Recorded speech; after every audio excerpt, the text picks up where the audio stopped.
Boa noite. Nossa, boa noite. É isso aí.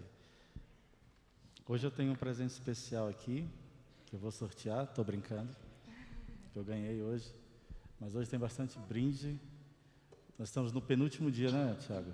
Penúltimo dia tem sido uma bênção. Sem dúvida nenhuma, temos aprendido bastante, temos compreendido um pouco mais a vontade de Deus nas nossas vidas e temos aprendido também músicas novas, né? Essa semana, eu acho que é a quinta música hoje, é a quarta música hoje, que é a música nova. Ontem nós tivemos a música do Arthur. O Arthur hoje já partiu para... Qual é a cidade que ele foi? Orlando. Nova Jersey ou foi Orlando? Orlando. Os dois, né? E isso, há uma pequena discussão aqui no plenário sobre qual cidade foi, mas o fato é que ele foi.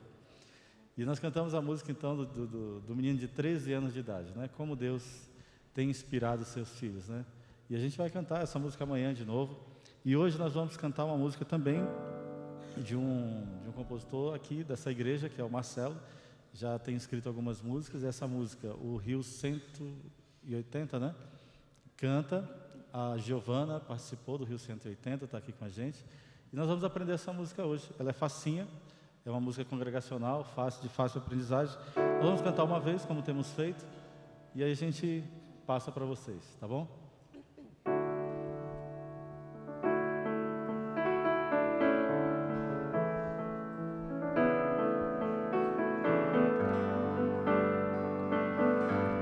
Erguerei minhas mãos, erguerei meu louvor por tudo que és para mim, ó meu Senhor.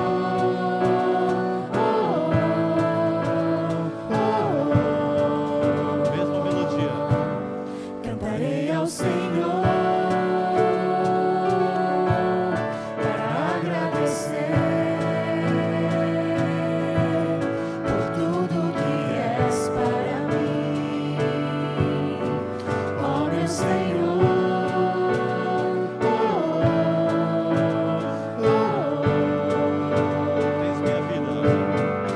Tens minha vida em tuas mãos, tomou por inteiro meu coração. Te louvo e te adoro com esta canção.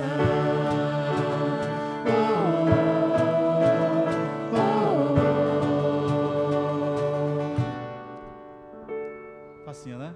Só o refrão ali. Passa só mais uma, Rodrigo. Tens minha vida em tuas mãos. Igreja. Tens minha vida em tuas mãos.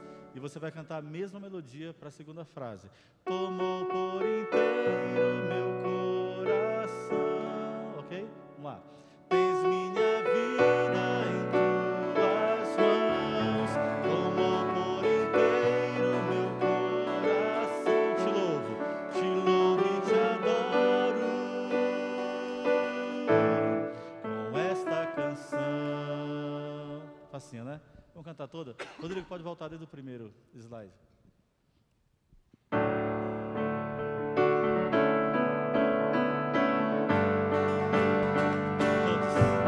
Erguerei minhas mãos,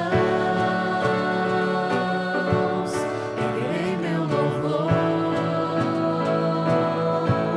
por tudo que és para mim, ó meu Senhor.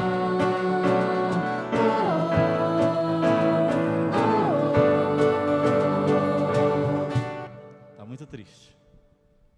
O Ministério do Louvor também está triste, está assim acanhado. Vamos ficar em pé, vamos cantar. Aproveitar que hoje está quente, né? Eu sempre sou surpreendido com esse friozinho de vocês, sempre. De manhã um sol, de tarde frio, à noite mais frio ainda, né? Erguerei minhas mãos, Erguerei meu louvor por tudo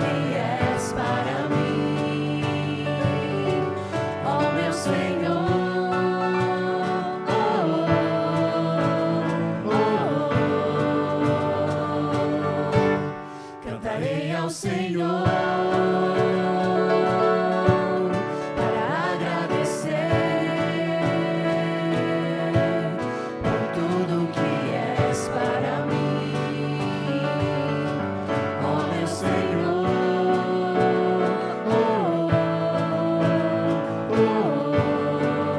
Tens minha vida. Tens minha vida em tuas mãos, tomou por inteiro meu coração. Te louvo e te adoro com esta canção.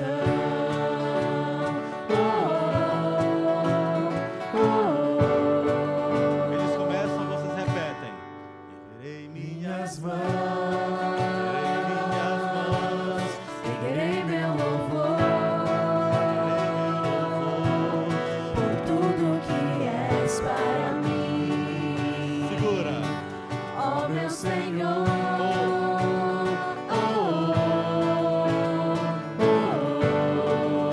Na igreja cantarei ao Senhor, Cantarei ao Senhor agradecer para agradecer tudo que és para mim, tudo que és para mim, ó meu Senhor.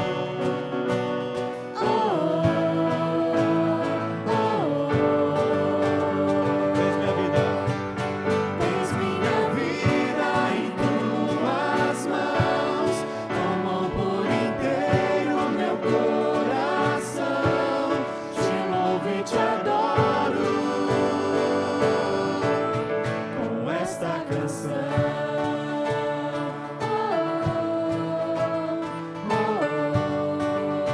Só a igreja. Tens minha vida. Tens minha vida em tuas mãos, tomou por inteiro meu coração. Te louvo e te adoro com esta canção.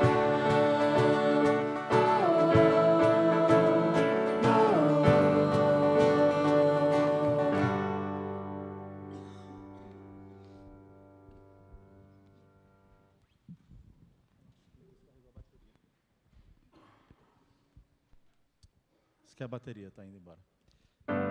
Perto de Jesus. Temos passado essa semana louvando e buscando.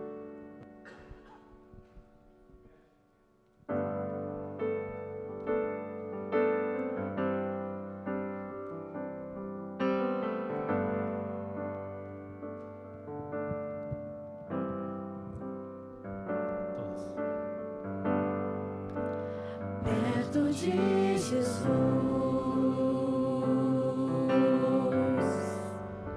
sempre quero estar,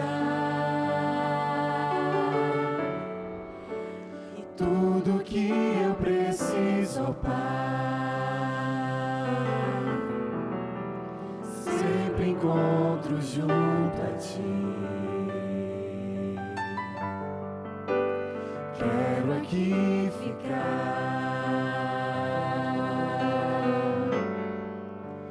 nunca me afastar, e ao me abraçar, Senhor, sinto teu amor por mim. Tu és o meu Deus, quero só a Ti.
me afastar. E ao me abraçar, Senhor, sinto teu amor por mim. Tu és o meu Deus, quero só ti. Quero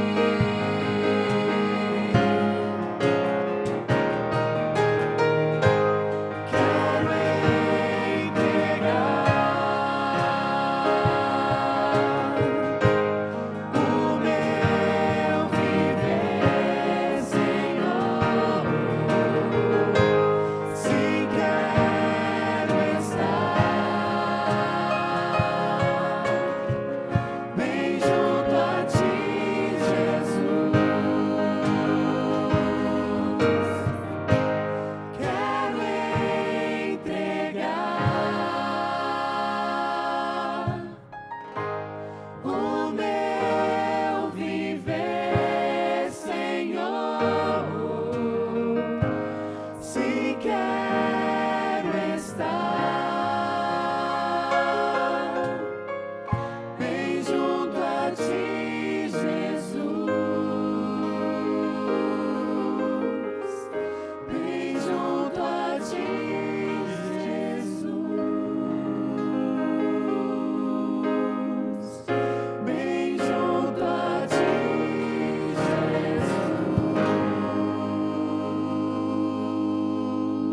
Jesus. Amém.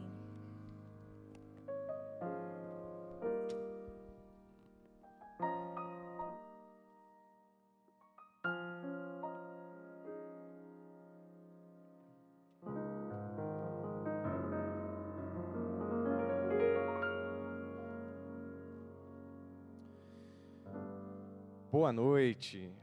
Nós queremos saudar mais uma vez a você que está aqui conosco, nos acompanhando ao longo dessa semana. Você que se faz presente hoje pela primeira vez nessa semana também. Seja muito bem-vindo, sinta-se feliz na casa de Deus. Bem, como já tem sido divulgado nesse momento de oração, eu faço questão de frisar, número 87225354. É o número do WhatsApp da oração. Esse número é o número que você pode enviar o seu pedido ou o seu agradecimento para que nós possamos estar intercedendo e louvando a Deus também pelas respostas às orações que aqui estão sendo feitas e clamadas diante de Deus. Durante esse dia nós recebemos também mais alguns pedidos e agradecimentos, pessoas orando pelos seus vizinhos, a gratidão pela oportunidade da oração a Deus, da intercessão, e de saber que Deus tem ouvido os clamores de cada um de nós. Pedido pelos filhos, por situações de injustiça que existem no mundo e de maneira pessoal na vida de algumas pessoas, e também por filhos e filhas para que possam andar nos caminhos de Deus. Antes da nossa oração, o texto que eu gostaria de meditar se encontra em Mateus capítulo 7 e o verso 7. Pedi e dar-se-vos-á, buscai e achareis, batei e abrir-se-vos-á. E o verso 8, pois todo o que pede recebe, e o que busca encontra, e a quem bate, abrir-se-lhe-á. Já faz alguns dias que nós estamos aqui orando. Será que Deus está cansado de ouvir os nossos pedidos, as nossas súplicas? Eu tenho certeza que não, porque aqui nós encontramos os 3 verbos da oração: pedir, buscar e bater. Isso revela a intensidade da nossa busca e da nossa condição de receber aquilo que Deus tem para nos oferecer. Em Lucas capítulo 11, ainda nesse contexto, Deus fala a respeito do Espírito Santo, que é dado como a maior de todas as necessidades que nós possamos ter nesta vida. Certamente que se você precisa de um conserto para o seu carro, você não vai buscar o médico, você vai buscar o mecânico. Se você precisa de uma cura no aspecto da saúde, você não vai buscar o mecânico, você vai buscar o médico. Mas em Cristo centralizam toda a nossa necessidade sendo suprida. Ele é a solução para todos os nossos problemas. Eu não sei se hoje você está buscando cura, se você está buscando uma oportunidade de emprego, eu não sei se você está buscando de Deus consolo, conforto, se você está intercedendo por um filho ou uma filha sua, mas eu tenho a certeza de que em Cristo centralizam todas as nossas necessidades. E Ele pode nos responder hoje com um sim, se nós estamos buscando a presença do Espírito Santo na nossa vida. Por isso eu quero convidar você uma vez mais para nos prostrarmos de joelhos e intercedermos diante de Deus.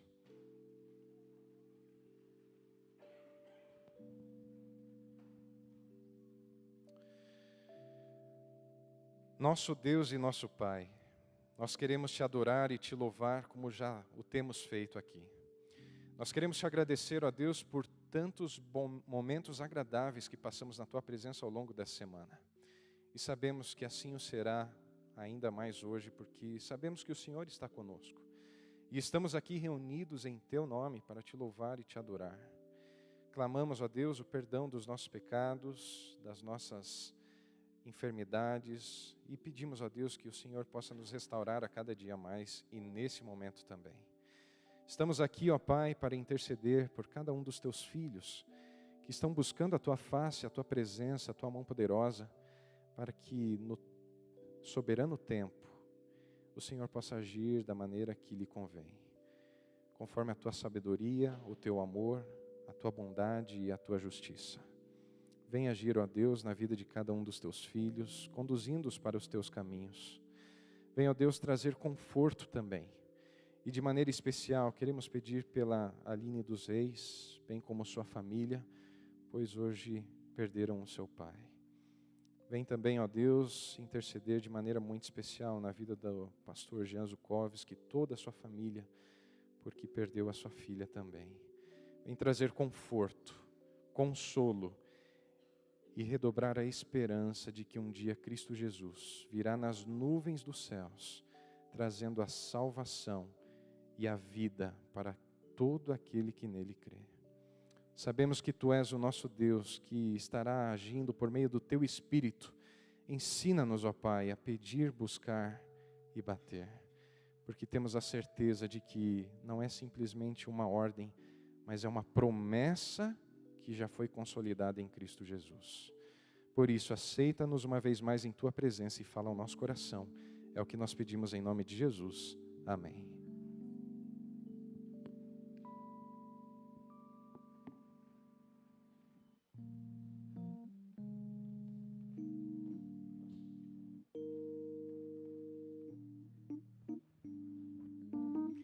Boa noite, igreja.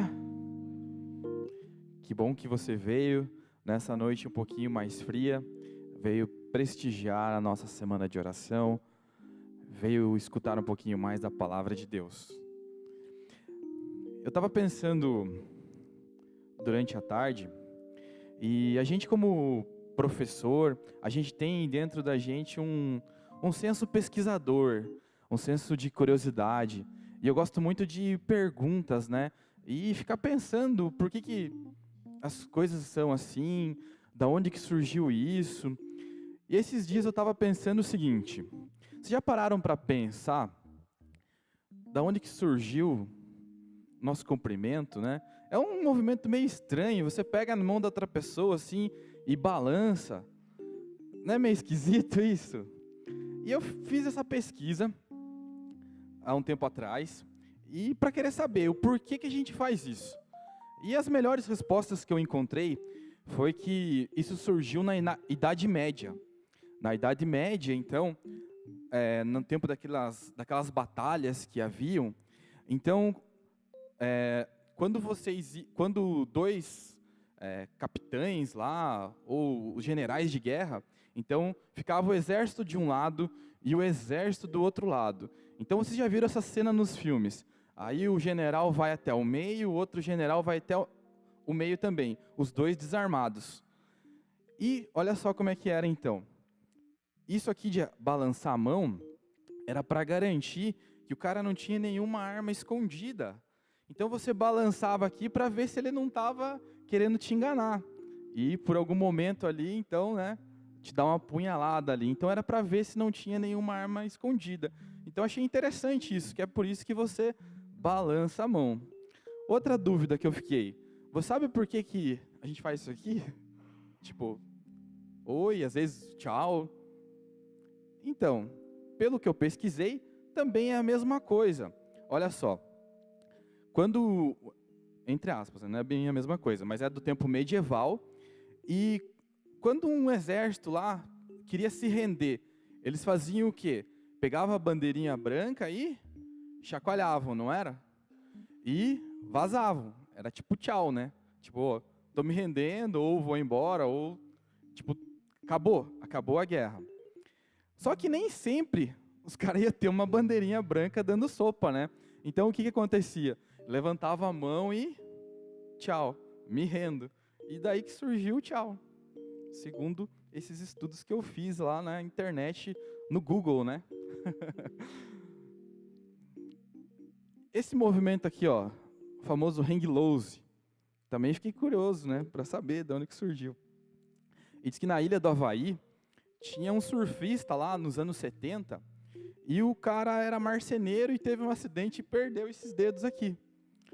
Então, quando ele ia dar tchau para as pessoas, ele dava tchau assim, né? Porque ele só tinha o polegar e o mindinho. E os surfistas gostaram daquilo e começaram a imitar. No começo para tirar um sarrinho do cara e virou um cumprimento aí surfista, o hang loose. E agora esse aqui, ó. Quem assistiu Star Trek sabe, né? Que é o cumprimento lá do Spock. Não é todo mundo que consegue fazer isso aqui não, hein? É uma coordenação, hein? Fiquei ensaiando. Então, quando foi feito, né, o filme, eles convidaram lá o ator que faz o Spock e ele falaram assim, ó, você vai criar o personagem, né? Então ele é um cara, né, de outro planeta e tal, e tem que ter um comprimento diferente, mas deixaram livre para o ator criar. E esse ator que fez o Spock, que eu não trouxe o nome aqui para vocês, mas é de menor importância, ele era um ator judeu. Ele era um ator judeu. E isso aqui, agora que tem os pastores peritos aqui para depois me corrigir, né, se eu estou falando besteira. Isso aqui é uma letra do alfabeto hebraico, que parece um Y. Eu não sei o nome da letra também, só para contextualizar. E diz o seguinte, que quando alguém faz isso aqui, eles está se remetendo à seguinte situação. Você pode te acompanhar aí na sua Bíblia. É um versículo muito conhecido. É o número 6, 24. E diz o seguinte, o Senhor te abençoe e te guarde. O Senhor faça resplandecer o seu rosto sobre ti e tenha misericórdia de ti. Que o Senhor levante sobre ti o seu rosto e te dê a paz. Então, quando um judeu queria desejar essas bênçãos para algum amigo, ele fazia esse sinal aqui. E agora eu quero convidar vocês a abençoar o seu amigo aí do lado. Você pode usar qualquer cumprimento que a gente aprendeu aqui, tá? Pode ser o hang loose, mas vamos levantar e vamos dar um abraço aí nas pessoas também, né? Nesse momento é o nosso momento especial.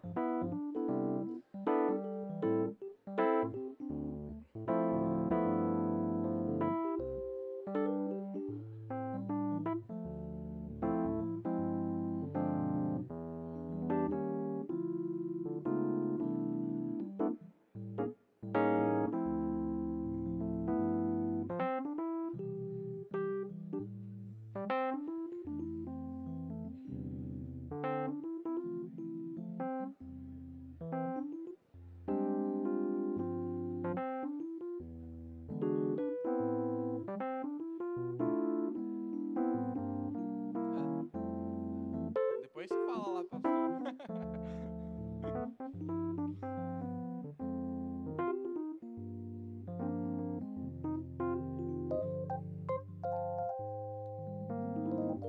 Então, pessoal, lembrando, né, que nosso Google nem sempre é muito confiável, mas às vezes de uma pergunta, às vezes boba, a gente tira muitas coisas interessantes. E agora eu convido vocês, nesse momento, a fazer o check-in na página da igreja. Você que ainda não fez o check-in hoje, então faz o check-in aí para você estar concorrendo. Amanhã nós teremos um presente especial. Olha só, essa cesta aqui, ó, tem várias coisas interessantes. Eu posso dizer para você o seguinte, isso aqui é puro cereal. Entendedores entenderão. Então é o seguinte, pessoal, você fez o check-in. Nesse momento, eu quero chamar aqui na frente a Amanda. Eu sei que talvez eu vou dormir no sofá por causa disso, mas vem pra cá. Ela também é nossa diretora jovem aqui. Muitas vezes ela não aparece, ela está nos bastidores, mas sem ela, essa semana não ia acontecer. Eu quero pedir para ela me ajudar a sortear hoje os nossos presentes. Então, o primeiro presente de hoje, nossa, ó, chegou agora em cima da hora, mais presentes.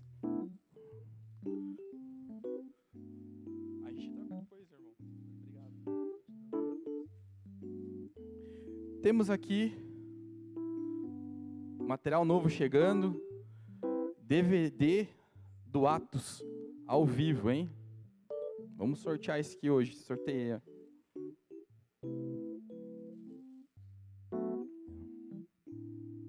Vanessa Godoy. Vanessa Godoy. Tá aí hoje ou não? O Marcelo quase levantou ali, né? Sobrenome Godoy. Eleandro Nascimento. Ah, Eleandro. Olha, ó. DVD pra você.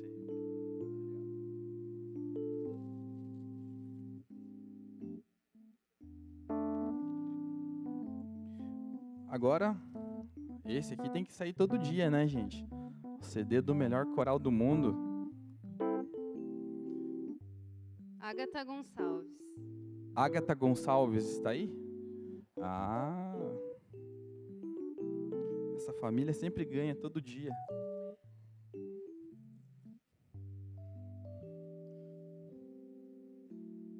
Vamos pegar aqui. Esse aqui é especial. CD Marlon Felipe. Não precisa nem comercial, gente. Samu Emanuel. Nossa, aqui ó, esse banco.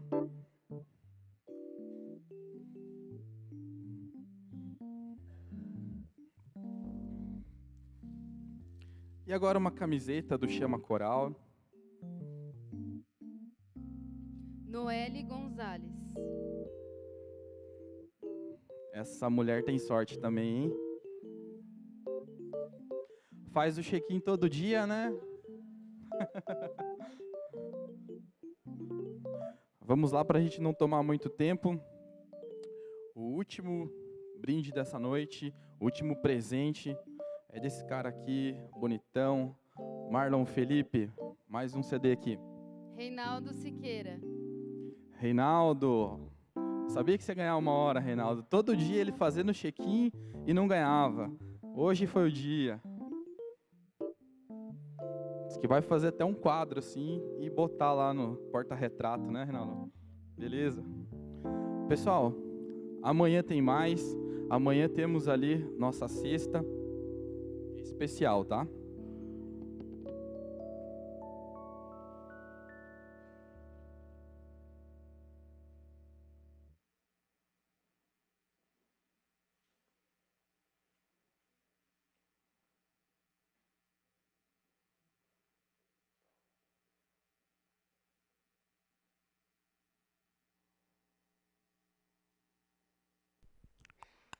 Boa noite. Vamos cantar uma música aqui. Esse pessoal que eu convidei para estar aqui comigo, estava na escala. E convidei os meus amigos que eu cantei há algum tempo atrás, do Quarteto Virtus. E eles prontamente aceitaram o convite. Esse aqui veio lá de Campo Largo, fez uma viagem. E vocês, de onde vocês vieram? Colombo? Colombo. Também viajaram. Então vamos lá. Que Deus seja louvado com essa música.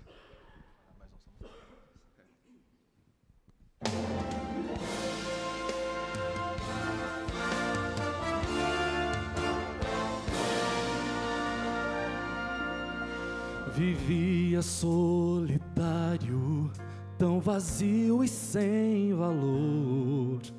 A culpa e a vergonha vinham sempre atormentar. Foi quando encontrei alguém que sorrindo me falou: eu já fui assim e preciso lhe contar. Fui redimido, vivo hoje em paz. Cristo se entregou em meu lugar. Meu passado perdoou, sua graça me alcançou. Na cruz morreu pra me salvar. Fui redimido, vivo hoje em paz.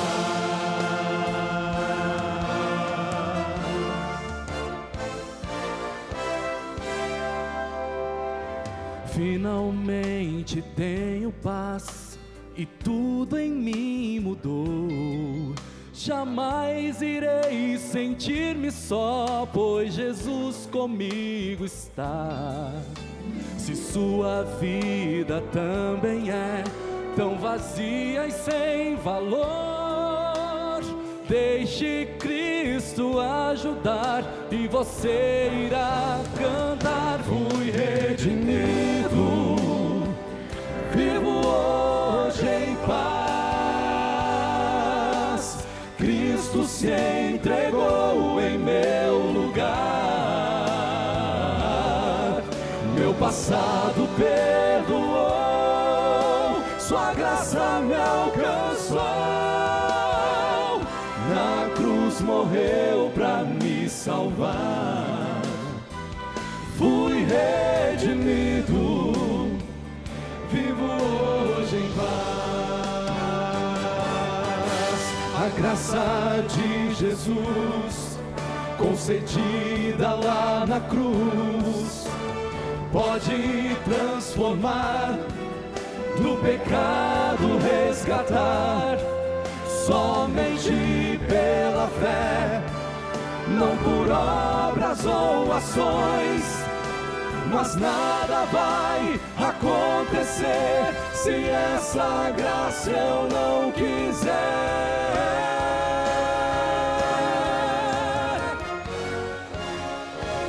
Fui redimido, vivo hoje em paz. Cristo se entregou em meu lugar.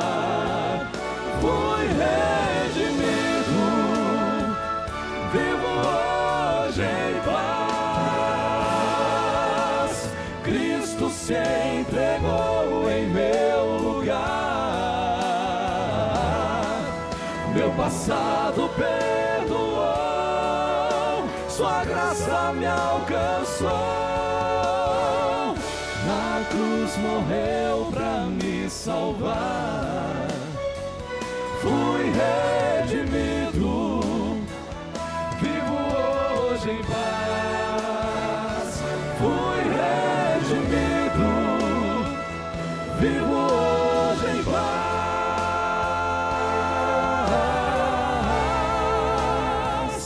Vivo hoje em paz.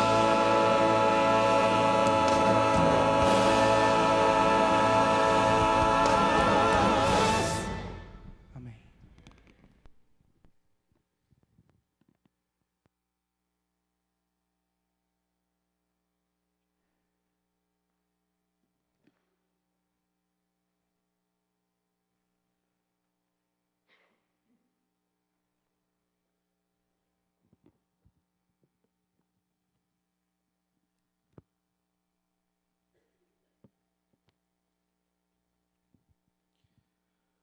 Boa noite. Nós já estamos quase que nos finalmentes. E eu ia comentar ontem e acabei esquecendo.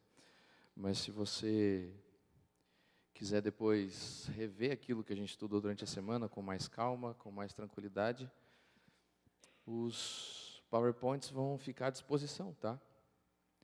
Então amanhã eu vou deixar ali na mídia um arquivozinho e você pode pegar os PDFs, os PowerPoints, levar para casa, estudar, deletar, queimar, fazer alguma coisa com eles.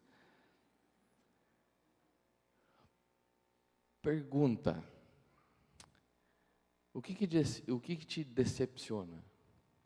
O que te deixa frustrado? Tem alguma coisa que te deixa para baixo? Tipo Lady Murphy, assim?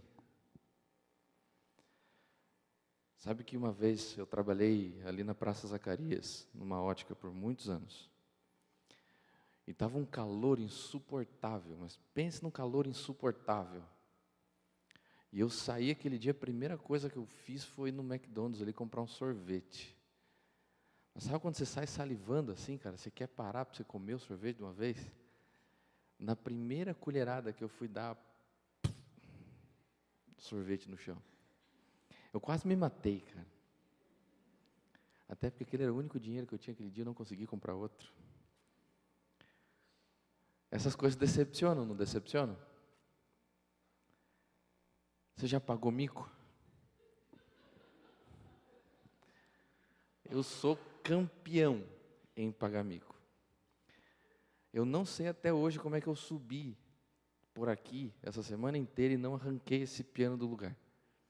Porque lá no Boqueirão eu fiz isso pelo menos umas 2 vezes. Chutei microfone, pedestal já.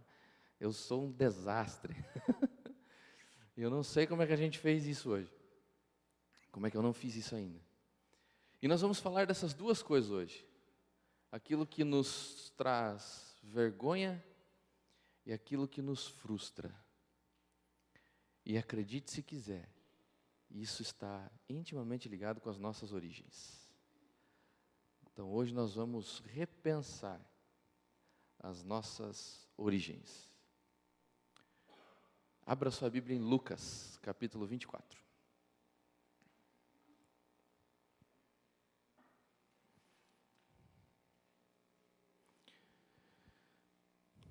O estudo de hoje é uma parceria com o pastor Jean Zukovski. Eu lembro que nós trabalhamos juntos em algumas coisas, e o que a gente vai ver hoje é fruto de alguns estudos que nós fizemos juntos, dentre outros. E orem pela família, tá? Não é fácil, eu imagino, você perder uma filha com 21 anos de idade, né? Não é normal, né? E oremos então para que eles passem por esse momento nas mãos de Deus, né? Lucas capítulo 24, a partir do versículo 13, é uma história bem conhecida também, como todas as outras que nós temos estudado. É a história dos 2 discípulos no caminho de Emaús. E o relato diz o seguinte: naquele mesmo dia, 2 deles estavam de caminho para a aldeia chamada Emaús. Naquele mesmo dia é o dia da ressurreição de Jesus, né? Distante de Jerusalém, cerca de 60 estádios, o que dá mais ou menos 12 quilômetros, tá? Iam conversando a respeito de todas as coisas acontecidas. Aconteceu que, enquanto conversavam e discutiam, o próprio Jesus aproximou-se e ia com eles. E os seus olhos, porém, estavam como que impedidos de o reconhecer. Então lhes perguntou Jesus: que é isso que vos preocupa e que ides tratando à medida que caminhais? E eles pararam, entristecidos. Um, porém, chamado Cleopas, respondeu dizendo: és o único, porventura, que estando em Jerusalém, ignoras as ocorrências desses últimos dias? Ele lhes perguntou: quais? E explicaram: o que aconteceu a Jesus, o Nazareno, que era varão, profeta, poderoso em obras e palavras diante do Deus e de todo o povo. E como os principais sacerdotes e as nossas autoridades o entregaram para ser condenado à morte e o crucificaram. Ora, nós esperávamos que ele fosse quem havia de redimir a Israel, mas depois de tudo isso, já é este o 3º dia desde que tais coisas sucederam. É verdade também que algumas mulheres das que conosco estavam nos surpreenderam, tendo ido de madrugada ao túmulo, E não achando o corpo de Jesus, voltaram dizendo terem tido uma visão de anjos, os quais afirmaram que ele vive. De fato, alguns dos nossos foram até o sepulcro e verificaram a exatidão do que disseram as mulheres, mas não o viram. Então Jesus lhes disse: ó nécios e tardios de coração para crerem em tudo que os profetas disseram. Porventura não convinha que o Cristo padecesse e entrasse na sua glória? E começando por Moisés, discorrendo por todos os profetas, expunha-lhes o que a seu respeito constava em todas as Escrituras. Até aqui. É possível você acompanhar Cristo durante um bom tempo do seu ministério? Nós não sabemos por quanto tempo esses 2 discípulos acompanharam Jesus. E você não entender quem ele era? Será que é possível isso? Será que é possível a gente estar na igreja e não conhecer a Cristo? Não saber quem ele é? Quais são as sequelas disso? Você já parou para pensar quais podem ser as consequências de você andar uma vida toda ao lado de Cristo e não entendê-lo? E não conhecê-lo? Veja, eles abandonaram tudo depois que Jesus morreu. Estavam indo embora, voltando para a sua cidade. De repente Jesus começa a os questionar em algumas coisas e você vê um certo ar de incredulidade na conversa deles. Eles dizem assim, olha, a gente até pensou, ele foi bem convincente num primeiro momento, sabe? Ele até fez a gente acreditar que ele ia ser o libertador de Israel. Mas já fazem 3 dias que ele morreu.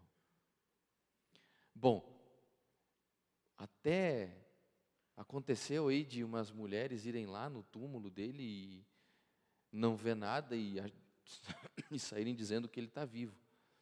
Mas, sabe, a gente até tentou acreditar, porque até alguns dos nossos companheiros foram lá e viram que não tinha nada no túmulo mesmo, mas ninguém viu ele. Então, sabe, é conversa. É por isso que a gente está indo para casa. A gente está indo para casa. E se vocês acham que eu peguei pesado essa semana, se vocês acham que eu falei palavras pesadas essa semana, você percebe como é que Jesus os aborda? Ó, nécios. Você sabe o que quer dizer nécio? Isso é estúpido. O grosso da tradução, nécio é estúpido. Assim, estúpidos. Tardios de coração, meio atrapalhadinho, sabe? Como é que pode? Parece que vocês ouviram esse indivíduo falar e não entenderam nada do que ele disse. Então vamos fazer o seguinte, se a gente vai andar mais ou menos 12 quilômetros até Emaús, eu vou contar umas histórias para vocês. E diz ali então que começando por Moisés, ou seja, lá pelo Pentateuco, acredito eu que de Gênesis já, capítulo 3, versículo 15, primeira profecia messiânica, Jesus dá um estudo bíblico para aqueles 2 cabeçaduras. Você conhece o final da história. Mas a minha pergunta é, olha, são 2 perguntas. Primeira é essa: pode alguém viver ao lado de Cristo sem conhecê-lo? Segundo, como a gente pode confundi-lo com as nossas pressuposições, se nós estamos de coração aberto para aquilo que ele nos fala? Pode alguém sinceramente estar errado? Afinal de contas, eu não acredito que todos os discípulos tenham ido atrás de Jesus com interesses políticos somente.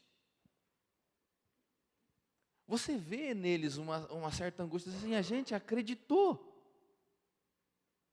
mas parece que a gente se enganou. Então, para você entender mais ou menos o contexto daquilo ali, nós vamos dar uma olhada em algumas coisas.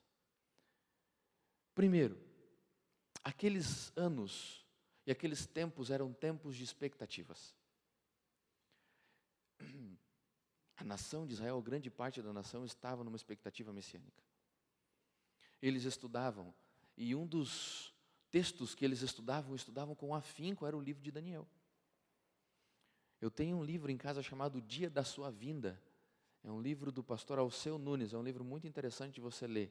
Ele aborda as expectativas apocalípticas das seitas judaicas da época de Jesus e um pouco antes da época de Jesus, para a gente tentar entender como é que eles esperavam então a vinda do Messias. E você vai ver que eles estudavam Daniel 2, e eles tinham uma convicção muito forte de que o Messias viria naqueles dias, porque eles tinham uma noção de como funcionava a estátua. Você lembra o que representa a estátua de Daniel 2? O que ela representa? Reinos. Pergunta de J.A. Acredite, J.A. ainda existe. Eu fui há um tempo atrás. O J.A. ainda existe. É tipo cabeça de bacalhau, né? Existe. Você não vê mais, mas existe. Quais são os 4 reinos, você lembra? Babilônia, Medo-Pérsia, Grécia e Roma. Em que tempo eles estavam vivendo? Sob o jugo de quem eles estavam vivendo? Roma. Eles ainda não tinham a noção do que significava os pés lá. Mas eles tinham a certeza de que nos dias do Império Romano, a pedra viria e destruiria a estátua. Eles tinham essa noção de que a pedra era o reino messiânico. Então eles estavam esperando o Messias a qualquer? Baseados na Bíblia. Olha só que interessante. Movimento baseado em profecia de tempo. Eles também tinham uma noção de como funcionava Daniel 9, as 70 semanas. Contas aqui, 70 semanas estão determinadas sobre o teu povo, sobre a tua santa cidade.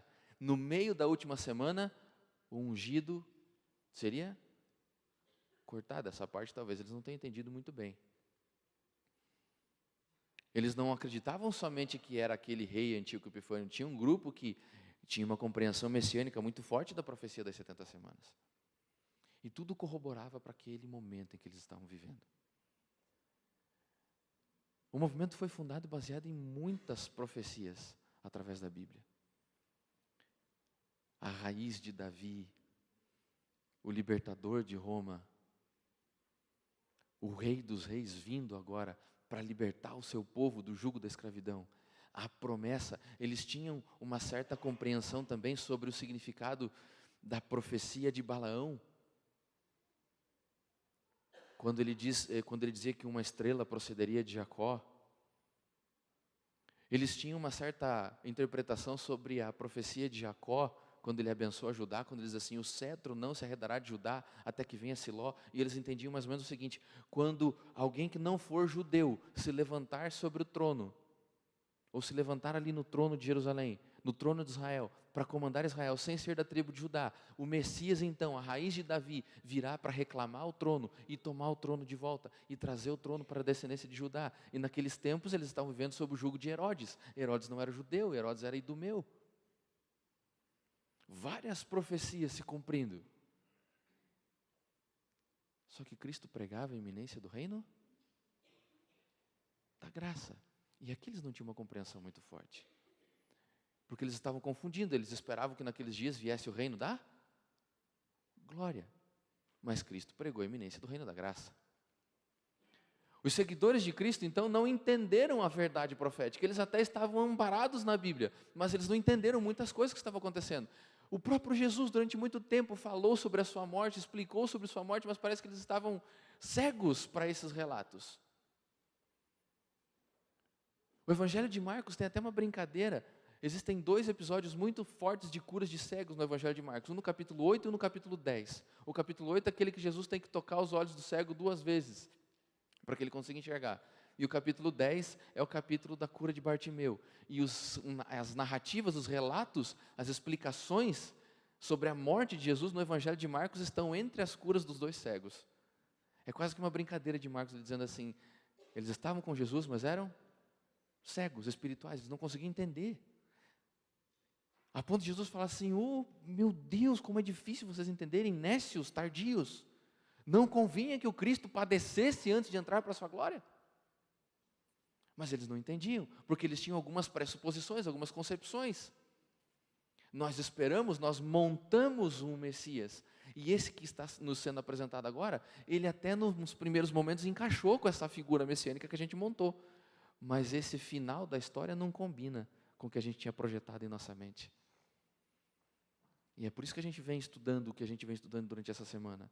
Eu preciso contemplar a Cristo através da palavra, para que eu possa imitá-lo e também para que eu possa entendê-lo e conhecê-lo, porque senão não consegue, senão não tem como.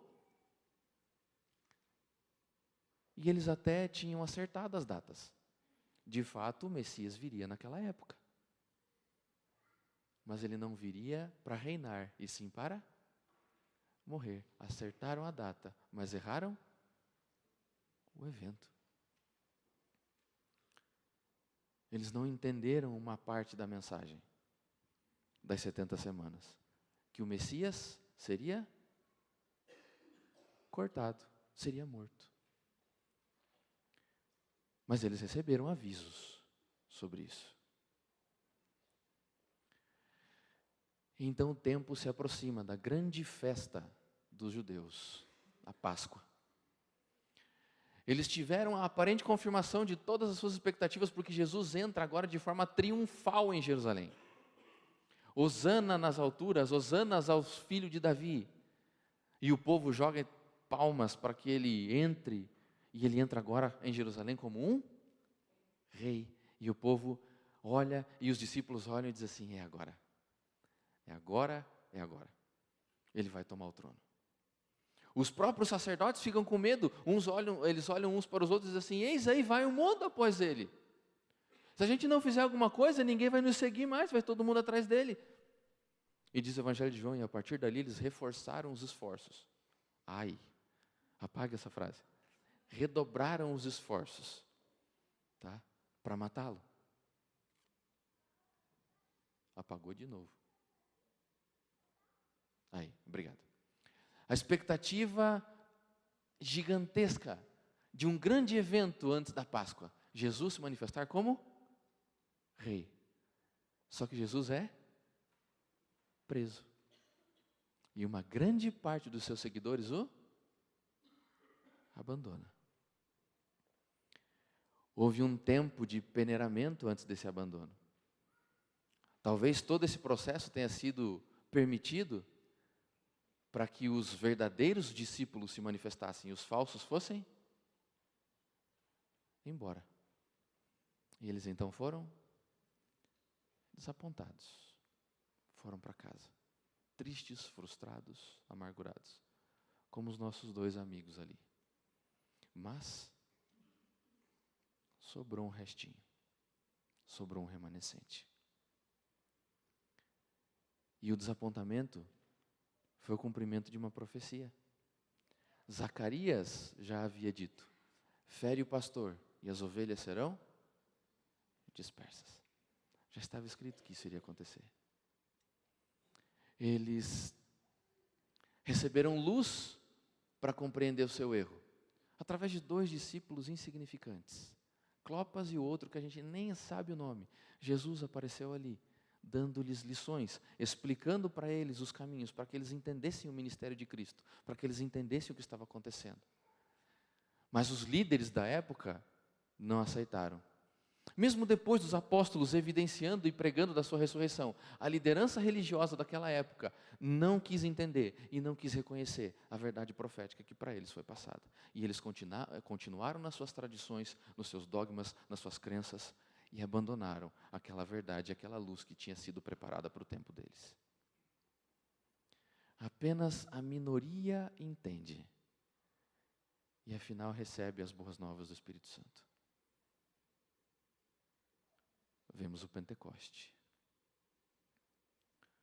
Jesus escolhe um restinho daquele povo, que era o grande povo, formado lá por Abraão. Lembra? A nação que foi escolhida e separada para abençoar o mundo. Quase todos rejeitaram. Quase todos abandonaram a missão e o propósito, mas um remanescente sobra. E através desse remanescente, o povo de Deus e Deus continuam proclamando a sua verdade. Eles foram alertados a pregarem novamente a missão deles não acabava ali, ela só estava começando. Um povo foi rejeitado. Porque rejeitaram primeiro, abandonaram.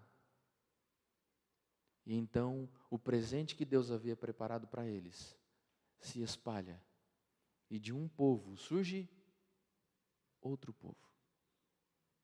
E a esse povo agora é dada a missão. E através do estudo da Bíblia, então, eles entenderam o que aconteceria. Houve um novo entendimento da profecia bíblica.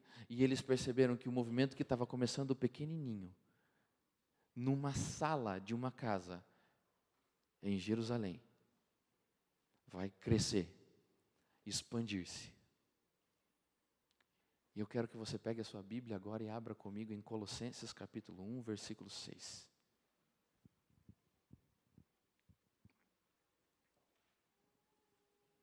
Colossenses capítulo 1, versículo 6.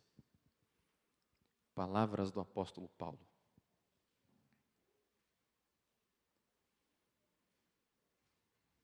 Acharam? Colossenses capítulo 1, versículo 6. Veja aí que ele está agradecendo, porque todos aqueles de Colossos, além de terem sido firmados no Evangelho, eram agora coparticipantes de um Evangelho que chegou até onde? O que está escrito aí? Que chegou até onde? A todo o mundo. A todo o mundo. Eles conseguiram. E o Evangelho chegou a todo mundo conhecido da época. Não é o George Clooney, mas eram 12 homens e um segredo que foi compartilhado e se espalhou. E segundo Paulo, atingiu o mundo. Hoje nós estamos com 18 milhões, indo para 20 milhões de pessoas. E não conseguimos fazer o que 12 fizeram. Por quê? Os líderes religiosos que rejeitaram a mensagem de Cristo não admitiram que eles estavam errados e agora começa todo um processo de perseguição, zombaria, ridicularização e hostilidades.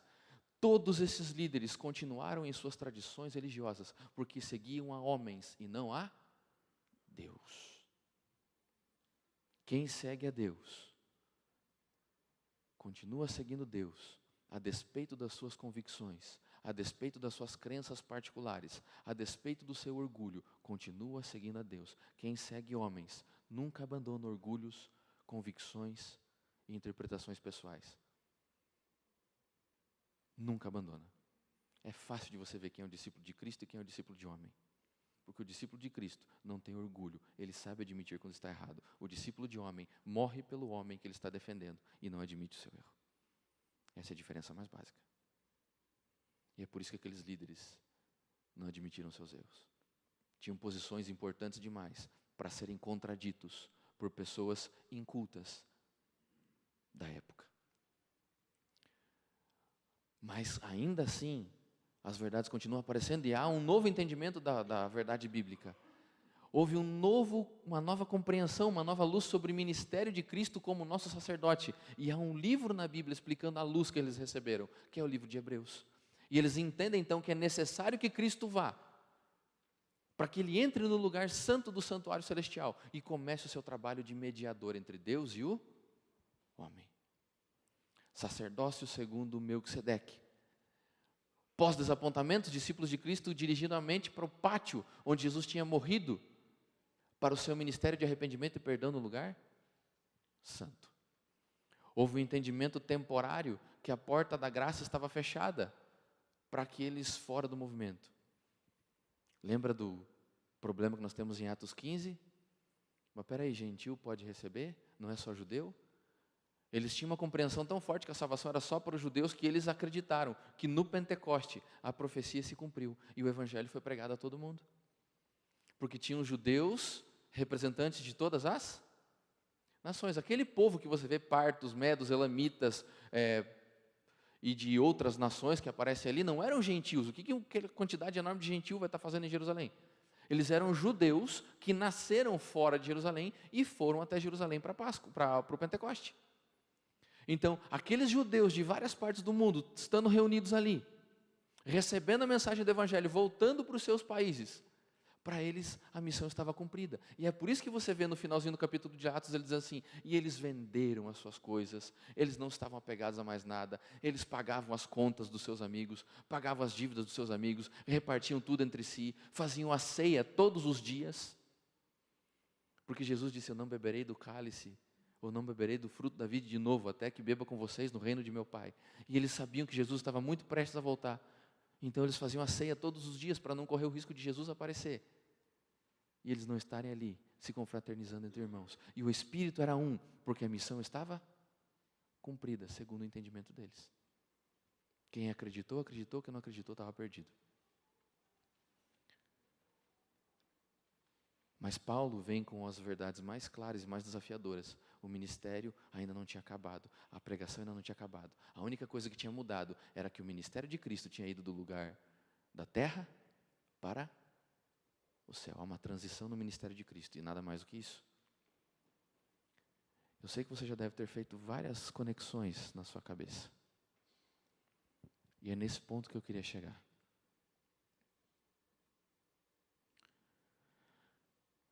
Em 1844, aquela geração viveu uma expectativa. Os discípulos do caminho de Emaús viveram o desapontamento da Páscoa. Os discípulos de 1844 viveram o desapontamento do dia da expiação, a segunda grande festa dos judeus. Então, assim como lá havia uma expectativa do Messias, em 1844 também era um movimento baseado em profecias, compreensão de Daniel 8, estudo de Daniel 2, estudo de Daniel 8, estudo de Daniel 9. Eles estavam plenamente amparados pela Bíblia, em todas as suas crenças. O movimento foi fundado através disso, e era pregado a iminência do reino da glória. Agora sim, agora a coisa vai acontecer.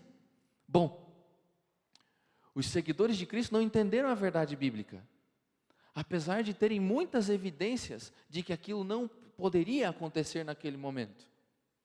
Nós conhecemos textos muito batidos que nos permitem entender que é impossível você prever a data da volta de Jesus. Mas eles tinham respostas para isso, eles tinham convicções e tudo corroborava para que a volta de Jesus acontecesse naquele momento. Jesus disse que antes da vinda dele haveriam guerras, fomes e terremotos. Nós temos todas essas profecias se cumprindo. O sol se escureceria, a lua não daria sua claridade, as estrelas caindo do céu. E eles tinham vivido e presenciado décadas atrás todos os eventos que Jesus tinha relacionado com a sua volta. Para eles estava tudo cumprido, para eles estava tudo acontecendo. Então, 1 ou 2 textos não eram suficiente para desanimá-los em sua crença. Mas Deus não os desamparou, Ele chamou William Foy. E Ele deu algumas visões para William Foy. E ao contrário do que muito imagina, William Foy não rejeitou o chamado feito por Cristo. Ele recebeu 4 visões. E ele relatou e pregou sobre as 4 visões. O problema é que ele não recebeu mais nada além disso. Ele tinha um certo receio por ele ser negro naquele contexto, mas ele nunca deixou de pregar. Ele até escreveu um livro com as suas visões. Mas existe a diferença de um ministério profético para uma missão profética. William Foy não foi chamado por Deus para ter um ministério profético, ele foi chamado para uma missão profética, e ele cumpriu a sua missão. E Ellen White conta a sua história no livro Primeiros Escritos exatamente dessa forma. Ela nunca disse que ele rejeitou nada, é a gente que atribuiu isso. Porque a gente é fã de Ellen White a despeito de tudo aquilo que Deus tenha feito no passado. E a gente acha que ele poderia ser uma espécie de concorrente dela, quando na verdade não. Foram chamados para missões diferentes. Reis Foss, esse sim, rejeitou. Esse sim não quis. Foi não. Bom, o tempo escatológico se aproxima, a grande festa dos judeus. O dia da expiação. Eventos confirmavam as expectativas. O tal do movimento do 7º mês, quando eles conseguem associar as profecias com o calendário judaico, e enfim, então, um deles, que não é Miller, marca a data. E Miller demora para aceitar. E a expectativa então era a vinda de Jesus, Jesus se manifestar como rei prometido. Só que 1843 passa e ele não vem. E parte da multidão que acreditava agora se dispersa. Há um tempo de peneiramento ali. Quem seria o verdadeiro discípulo? Quem seria aquele que estava ali só pela onda? E muitos foram desapontados. Mas de todos esses ainda sobra um remanescente. E o desapontamento também foi o cumprimento de uma profecia. Está lá em Apocalipse capítulo 10. Isso tinha que acontecer. Eles receberam luz para compreender o seu erro. 2 discípulos insignificantes, pouco expoentes na época. Iran Edson e Crozier. Andando pelo milharal quando Edson tem um insight sobre o ministério de Cristo no santuário. Crozier, um estudante novo de teologia, sistematiza o estudo, mas já não adiantava nada, porque os líderes e movimentos religiosos da época impedem o povo de entender, porque ainda estão presos às suas tradições e convicções pessoais. Os protestantes, os católicos, as igrejas evangélicas rejeitam aquela verdade, porque ela não pode vir de pessoas tão insignificantes assim. Apenas a minoria entende, afinal, as boas novas e espera até hoje receber o Espírito Santo por causa disso. Jesus escolhe um remanescente entre aqueles que se diziam povo de Deus para proclamar a sua verdade. E lá em Apocalipse 10, eles são alertados que o seu ministério não acabou e sua missão não acabou. Ela só estava começando. Um povo que antes foi escolhido e presenteado por rejeitar o presente, também agora é passado por alto. E dentre esse povo surge um outro pequeno povo. E o estudo bíblico foi a base para desvendar todo aquele mistério. Há um novo entendimento sobre a profecia bíblica. E aquele movimento que começou pequeno, com cerca de 9 pessoas trocando cartas, se espalhou pelo mundo. E chegou aqui em Curitiba. E chegou aqui na Igreja do Portão. 9 pessoas, vindo das mais diversas denominações, sentaram, estudaram, compreenderam, pregaram e iluminaram o mundo. Todos os líderes da época continuaram em suas tradições e convicções pessoais, a despeito de toda a luz que receberam. Há um novo entendimento sobre a profecia bíblica, porque eles agora entendem o ministério de Cristo como sumo sacerdote, também no livro de Hebreus. E pós-desapontamento, os discípulos de Cristo agora dirigem a mente para o lugar onde Jesus realizava o seu ministério, como grande intercessor, preparando o juízo, só que não mais no lugar santo, e sim no lugar santíssimo do santuário celestial. Houve uma compreensão temporária de que a porta da graça estava fechada para aqueles fora do movimento. Todos os que rejeitaram a verdade do santuário celestial. E eles entendiam da seguinte forma: nós somos a igreja de Filadélfia e aqueles que rejeitam a nossa pregação são a igreja de Laodiceia. Era assim que eles entendiam. E há até aquela ideia, a teoria da porta fechada, onde eles acreditaram que as pessoas que rejeitaram a pregação de Miller e rejeitaram as suas mensagens, então estavam condenadas à perdição, porque Cristo em breve ia voltar. Mas depois Ellen White conserta tudo isso. Há uma mudança no ministério de Cristo. Então, de fato, acontece alguma coisa. Cristo passa do lugar santo para o lugar santíssimo. E aí nasce o que hoje já não é mais um pequeno povo muito feliz. Hoje é um grande povo espalhado pelo mundo, mas que não lembra mais de onde veio, que esqueceu o porquê que está aqui nesse mundo, que não valoriza mais as suas raízes. E eu não estou falando aqui de adventismo histórico, nada disso, porque o adventismo histórico é um lado da verdade que enlouqueceu. Tá? Nós precisamos honrar os nossos antepassados, mas não precisamos ser eles. Essa é a diferença. Nós os honramos, mas não os idolatramos. E tem gente que não procura reis no futuro, mas vive idolatrando reis do passado. E não é para ser assim. Todo ministério que é focado em homens está fadado à morte, ao fracasso e à corrupção.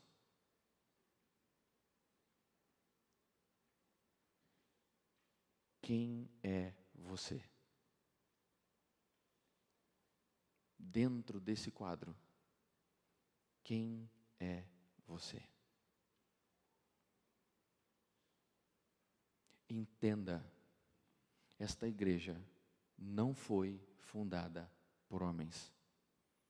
Ela não foi levantada por homens e por isso ela não pode ser comandada por homens. Ela sempre vai estar nas mãos de Deus. E para que você faça parte desse povo, a sua vida tem que estar nas mãos de Deus e de ninguém mais. Por isso nós temos trabalhado a semana toda para você abandonar toda e qualquer convicção humana nesta verdade. E relembrar o seu propósito nessa terra. Nós não fomos chamados aqui para ser uma igreja. Nós fomos chamados aqui para sermos portadores de luz. Para espalhar-se. Para inundar e dissipar as trevas desse mundo com a glória do Espírito Santo, assim como os apóstolos fizeram. Nós temos a mesma origem. Nós nascemos na tristeza. Nós nascemos em meio a frustrações humanas, mas também nascemos porque pessoas, a despeito de todo o preconceito da época, se agarraram à Bíblia e a Deus e nada mais. E nós hoje, como igreja, estamos nos perdendo porque esquecemos disso. Nós estamos nos tornando uma igreja irrelevante porque esquecemos disso. E nós estamos tão obcecados por nos parecermos outras igrejas que estamos apagando e pisando em cima da nossa história, que foi uma história forjada em sangue, suor, lágrimas, trabalho e, acima de tudo, dependência de Deus. Deus sempre foi o dono dessa igreja. E esta é a única geração que está tentando tirar as rédeas dele da mão dela. Quando você vai para Apocalipse capítulo 3, a carta de Apocalipse que retrata a nossa história. Sim, é a nossa história. Ellen White diz no livro Fé e Obras que aquela carta foi escrita para a Igreja Adventista do Sétimo Dia. Aquela carta não é para mais ninguém. Aquela carta é para a Igreja Adventista do Sétimo Dia. E eu tenho medo quando eu vou para aquela carta. E eu estudo aquela carta desde o dia em que eu comecei a estudar a Bíblia. Eu nunca parei de estudar porque ali está a minha história. E eu tenho que tomar cuidado. E ali tem um texto que você gosta de usar muito para apelo de batismo. Eis que estou à porta e bato. Se alguém abrir a porta, entrarei em sua casa, cearei com ele e ele comigo.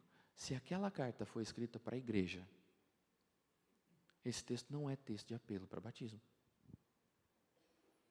Esse texto está se referindo à igreja.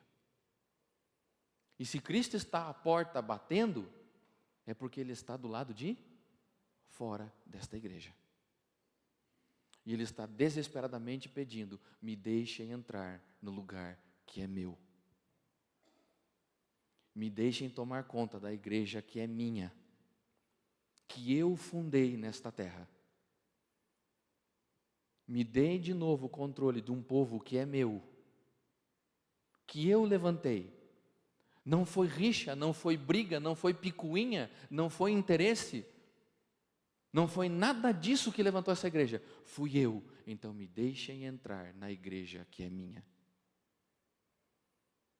E Ele só está esperando a gente abrir as portas. E Ele vai ser, de novo, o dono dessa igreja. Ainda mais do que já é. Só que ele virá em forma de chuva, e grande chuva. E aí a gente vai se lembrar do que era para a gente fazer nessa terra. E vai começar a fazer de novo. E seremos luz para esse mundo. Vocês vieram de um desapontamento. Vocês vieram de lá. E essa semana tem o propósito de relembrar a igreja do Portão que vocês surgiram de lá. Foi um dia que quase matou aqueles que viveram de tristeza no coração, que trouxe vocês aqui hoje. E Deus só pede que a gente honre o trabalho desses homens e viva de forma digna o sacrifício que todos eles fizeram para que o Evangelho chegasse aqui no bairro hoje. Só que eles morreram. O ministério deles passou. E hoje está em nossas mãos.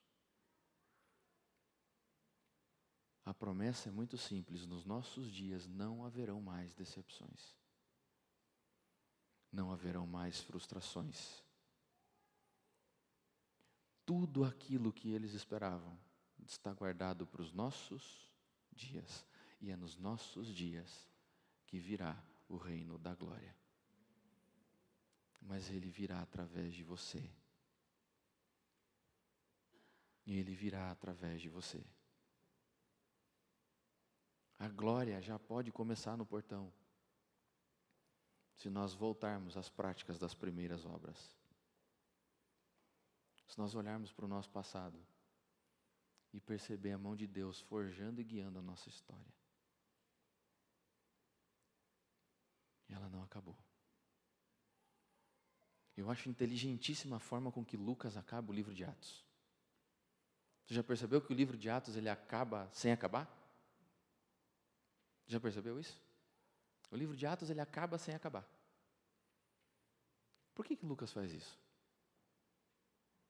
Uma das interpretações e uma das ideias é, ele fez isso de forma proposital. Ele fez isso para você entender o seguinte, que os atos ainda não acabaram. Eles ainda não acabaram. Eles continuam sendo escritos. Porque, na verdade, aquele livro não é o ato dos apóstolos. Aquele livro deveria se chamar Atos do Espírito Santo, através dos apóstolos.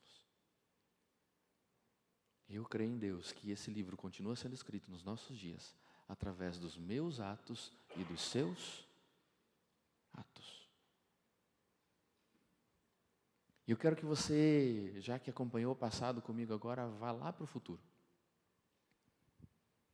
Imagina Jesus voltando. Imagina você lá no céu. O milênio vai começar. E você sabe o que a gente vai fazer no milênio, sim ou não? O que a gente vai fazer lá? Ler. Né? Se você não gosta de ler, aprenda. Você vai ler bastante lá. E nós vamos analisar todas as histórias. Nós vamos pegar os livros, diz Apocalipse, diz Malaquias. Nós vamos pegar os livros e vamos ler, e vamos estudar, e vamos entender por que pessoas que nós acharíamos que estariam lá não estão, por que pessoas que nós tínhamos certeza de que não iriam estar lá estarão. E nós vamos ter acesso, e segundo Paulo, a gente já viu, nós vamos ter acesso até o livro dos anjos. E quando a gente pensa nesse momento, quando você passa isso no estudo bíblico, você sempre foca no fato de você poder ler o livro de outra pessoa. Você já pensou você pegar o livro de Daniel para ler? Que loucura! Quanta coisa Daniel viveu que não está escrito na Bíblia. E lá você vai ver. Você já pensou você pegar o livro de Paulo e ler a história de Paulo? Que doideira! Você já pensou você pegar o livro de João? Cara, João morreu com quase 100 anos. O que a gente tem escrito de João na Bíblia? Quase nada.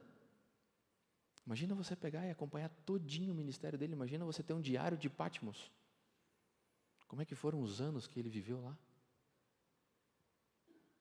Você já parou para imaginar isso? Agora vamos imaginar o contrário? E se João for até a estante e pegar o livro da sua vida? E se Daniel pegar o livro da sua vida? E se Paulo pegar o seu livro para ler? O que ele vai achar escrito lá? João viveu esperando Jesus voltar. Daniel teve um vislumbre inteiro da volta de Jesus. Mas Deus disse para ele: Daniel, você vai morrer. Só escreve, porque isso não é para o teu tempo. E agora Daniel lê o seu livro e ele vai perceber que você viveu no tempo que ele profetizou. E João vai perceber que você é um daqueles que estava lá quando a besta do mar subiu, quando a prostituta começou a embebedar as nações com o seu vinho. Você estava lá quando o Armagedon aconteceu. Você acha mesmo que você não vai despertar a curiosidade desses caras? Só se você for muito doido. Porque eles sonharam com esse dia. E com certeza eles vão buscar informações daqueles que viveram esses dias. Porque eles querem saber se tudo aquilo que eles profetizaram, se tudo aquilo que eles ensinaram, se tudo aquilo que eles esperaram realmente aconteceu. E se aconteceu, como eles falaram que ia acontecer. Eles vão procurar vocês. E quando eles procurarem vocês, que histórias vocês vão contar? Quais são os episódios relatados a esses caras? Imagina agora você sentado com Daniel e Daniel sentando e pedindo estudo bíblico para você. E daí, me mostra como é que as profecias se cumpriram. Como é que foi? Aí você fala: Daniel, a igreja que a gente frequentava era da hora. Tinha um louvorzão. Eu disse: o que é louvor? Não, tinha nossa, cara, tinha uma banda. O que é banda? Não quero saber de banda. Eu quero saber o que aconteceu. Você estava lá quando aquele negócio se levantou? Você estava lá quando os reis brigaram? Você estava lá? Não, estava. Então, como é que foi? Cara, você não tem ideia, a gente tinha um canal de televisão. Era muito da hora, era um canal da igreja. E o canal falava para todo mundo, ele falou assim: não, sim, tá, daí, mas e daí, o que aconteceu? E você não tem história nenhuma para contar. Você já pensou nisso? Que tipo de coisas a gente vai contar para esses caras que vão nos procurar? Porque a Bíblia ainda não acabou de ser escrita. Ela está sendo escrita hoje, através da sua vida. E eles vão querer ler o final da Bíblia. O que é que eles vão encontrar lá? A gente está tão cansado de ler Ellen White. E o dia que ela vier ler sobre a gente, o que ela vai encontrar? Sabe, ela vai chegar e perguntar assim: escuta, e aí? Quem de vocês foi lá realmente e fez parte dos 144 mil? Eu até esperei fazer, mas eu morri antes, dependendo da interpretação que você tiver sobre o assunto. Como é que foi? Imagine o Ray Smith, que escreveu sobre Daniel, chegar para você e falar assim: daí, como é que foi? Como é que foram as pragas? Foi do jeito que a gente escrevia, do jeito que a gente imaginava que ia ser lá mesmo? Como é que foi viver? Como é que foi ver o Espírito Santo sendo derramado? Eu esperei tanto ver isso e eu não consegui. Conta para mim como é que foi. Porque quando a gente morreu, a igreja tinha milhares de pessoas só. É verdade que vocês chegaram a milhões? Como é que foi? Aí Tiago White vai chegar para você sabe, eu comecei a pregar com 25 anos de idade. 25 anos de idade.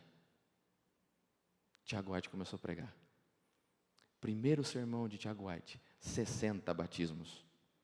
Primeiro sermão da vida dele, 60 batismos. Ele chamou o primo dele e falou assim: escuta, eu preciso que você vá batizar lá, porque tem gente querendo batizar e eu não sei como é que faz isso. Eu só preguei. Segundo sermão de Tiago White, 1000.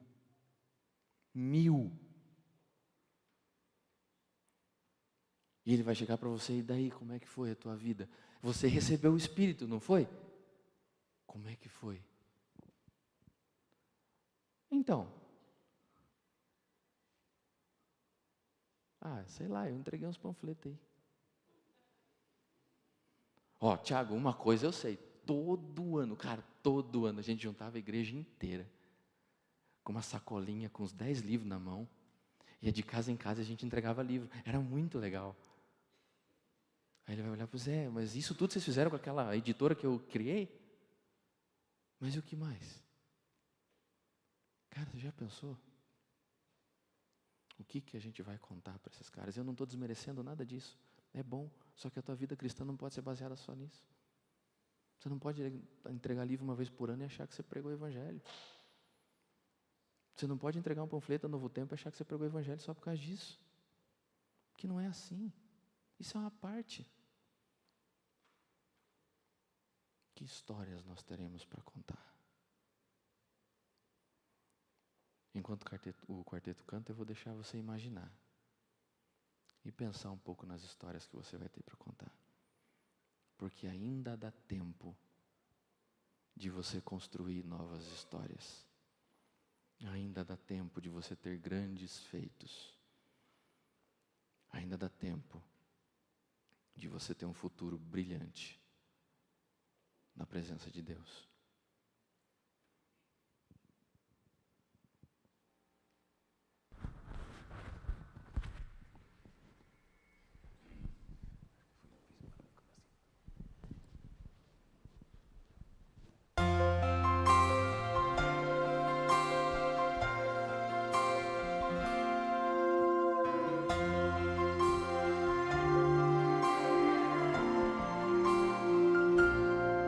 Quando penso em minhas faltas e fracassos,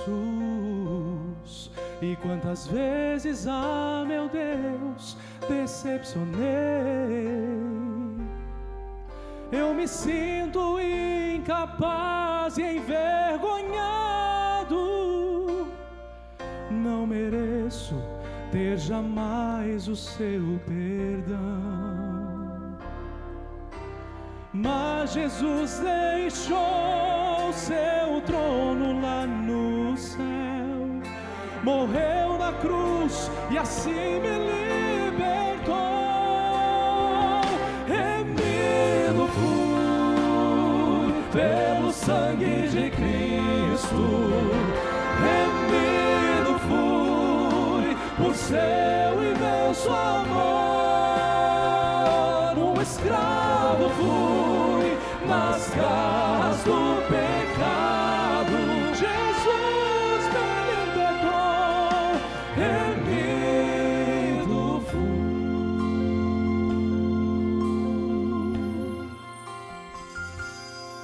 Quando olho para o meu interior, nada vejo para oferecer. Sou quebrado em pedaços,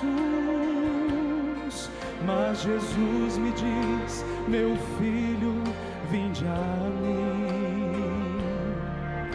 As marcas tão amargas pode apagar e me aceita assim, do jeito que eu sou. Remido fui pelo sangue de Cristo, remido fui por seu imenso amor. Um escravo fui nas garras do pecado, Jesus me libertou, remido fui, remido fui pelo sangue de Cristo, remido fui por seu imenso amor. Um escravo fui nas garras do pecado, mas livre agora sou, remido fui,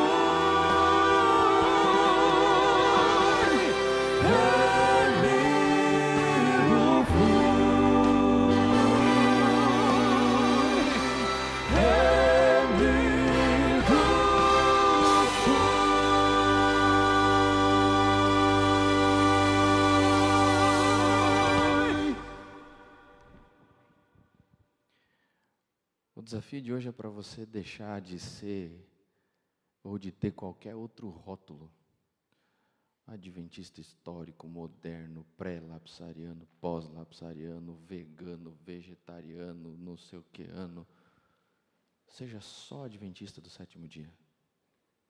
Porque foi só isso que Deus criou. E foi só isso que Deus pediu para você ser. Amanhã nós vamos repensar Jesus. Ele vai ser o nosso tema de estudos. Vamos orar?